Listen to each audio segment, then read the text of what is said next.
अस्सलामुअलैकुम नाज़रीन, मैं हूं सलवा स्नैन और आप देख रहे हैं सूर्या न्यूज़ HD। आइए नजर डालते हैं आज की अहम खबरों पर।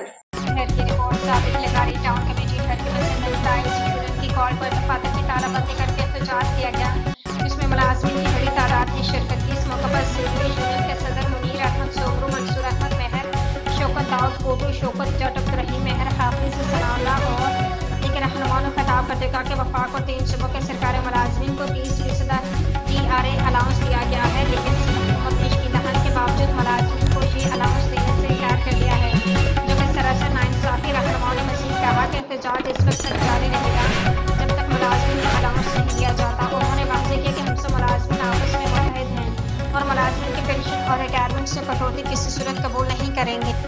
रहनुमाओं ने मजीद कहा कि अगर क़यादत की जानब से भूख हड़ताल या काम बंद करने का ऐलान किया गया तो हम इस पर भी अमल करेंगे। उन्होंने आला हुक्काम से अपील की कि मुलाजिमीन के साथ इंसाफ करते हुए उन्हें दीगर सूबों के मुलाजिमीन की तरह अलाउंस दिया जाए।